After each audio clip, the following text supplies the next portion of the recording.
quand on veut recruter et qu'on se positionne du côté du RH ou bien même de toi qui doit certainement voir des profils passer, qu'est-ce que tu regardes sur un CV? Parce que tout ce que tu as cité, curieux et tout ça, c'est pas forcément écrit sur un CV.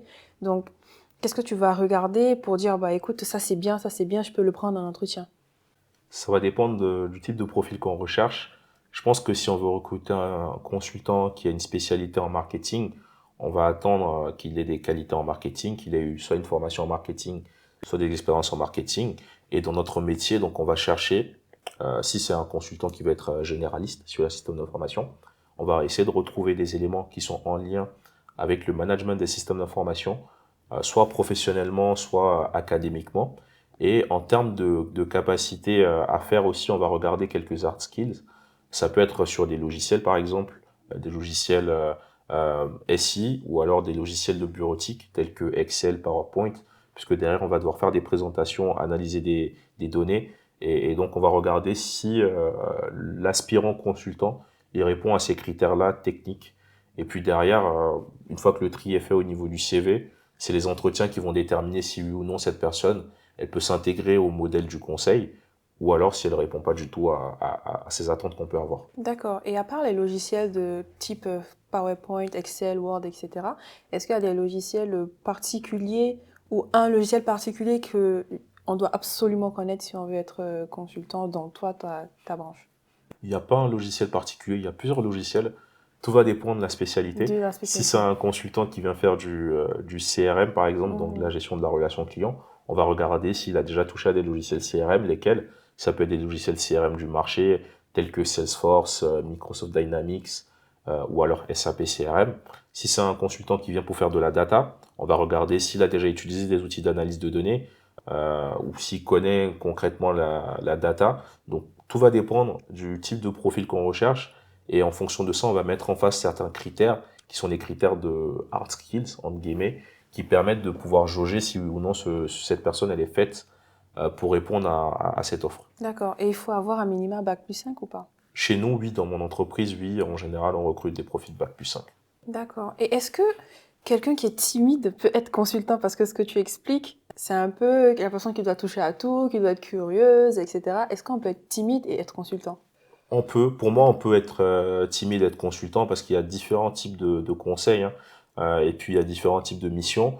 Un timide, on va attendre certaines qualités d'un consultant. Donc, s'il a ces qualités-là, il va pouvoir les Mhm. mettre en œuvre. Et pour moi, c'est pas bloquant que d'être timide. Ça peut même des fois être une force, puisque un timide va avoir tendance à observer les choses.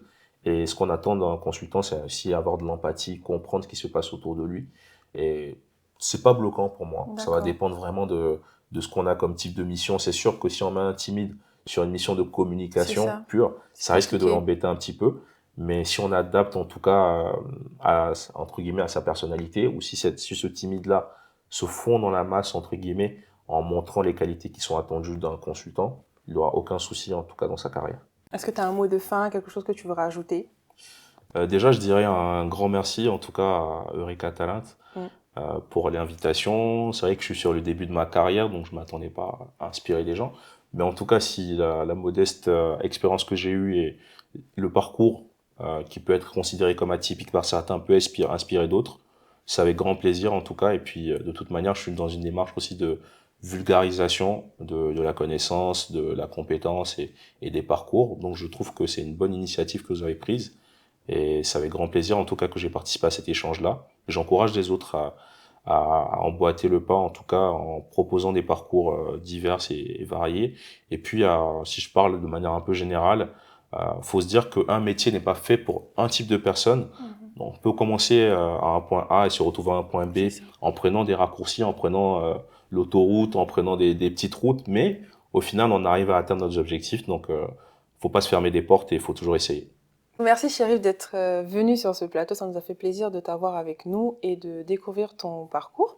On a parlé de consulting en transformation numérique, donc je sais que vous avez appris beaucoup de choses. Ce que moi je retiens, c'est surtout l'aspect humain, le fait qu'il faut être curieux, le fait qu'il faut se fixer des objectifs et ne pas hésiter en fait à se challenger pour pouvoir les atteindre.